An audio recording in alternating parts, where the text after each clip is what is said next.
India और मैं हूं आपके साथ रंजना श्रीवास्तव। आइए रुक करते हैं कुछ खास खबरों का। धौलपुर के पैलेस रोड स्थित प्राचीन राधा बिहारी मंदिर में 7 दिवसीय संगीत में श्रीमद् भागवत कथा का भव्य समापन हुआ। अंतिम दिन आचार्य योगेश कृष्ण जी महाराज ने सुदामा चरित्र और श्री कृष्ण सुदामा मिलन का भावपूर्ण प्रसंग सुनाया, जिससे श्रद्धालु भाव विभोर हो उठे। महाराज जी ने कहा कि सच्ची मित्रता में धन दौलत और ऊंच नीच का कोई स्थान नहीं होता। भगवान केवल प्रेम और भाव के भूखे हैं। मधुर भजनों पर श्रोताओं ने भाव मग्न होकर नृत्य किया और पूरा परिसर जय श्री कृष्ण और राधे राधे के जयकारों से गूंज उठा। कथा के अंतिम दिन शहर और आसपास से भारी संख्या में श्रद्धालु पहुंचे। समापन पर आरती व प्रसाद वितरण किया गया। आयोजकों ने बताया कि 29 दिसंबर 2025 को हवन और प्रसादी का आयोजन होगा। इस मौके पर भक्त मंडल समिति के सदस्यों को आशीर्वाद प्रदान किया गया। धौलपुर से विजय शर्मा की खास रिपोर्ट। आप अगर हमारे हिस्से को खाते हैं तो आप दरिद्र होंगे।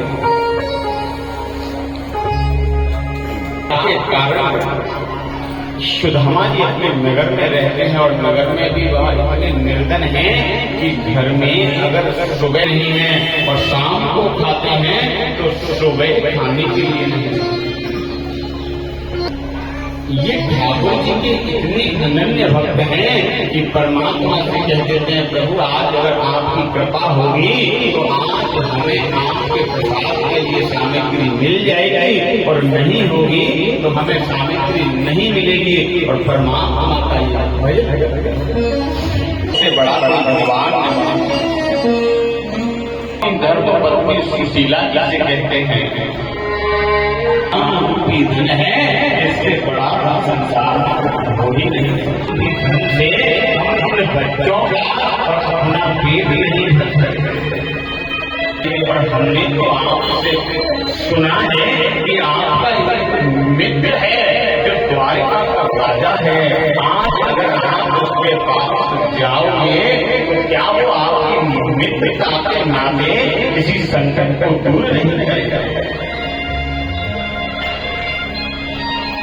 सुदामा जी ने जैसे ही सुना का देवी ये बात आपने बहुत अच्छी कही कि हम द्वारिका इसके पास जा सकते हैं, लेकिन आप अपने मन से इस भ्रांति को निकाल देना कि हम अपने मित्र के पास कुछ मांगने के लिए जाते हैं। हमने कहा कि अगर हम मित्र के यहाँ या किसी भागवत में या किसी हम धार्मिक आयोजन में जाते हैं तो हमें कभी भी खाली हाथ नहीं जाना, क्योंकि अगर हम ऐसे मित्र के पास भागवत धर्म आयोजन में अगर खाली हाथ जाते हैं कि आप जाने का प्रबंध कीजिए, आपके लिए कुछ ले जाने का। सुशीला अपने नगर में चावल लेकर आता हूँ।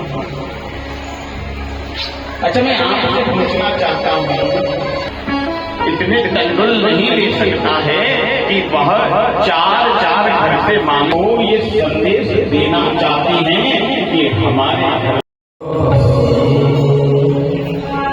ठाकुर जी ने अपने मेनों के जल के चरणों को धोना प्रारंभ किया।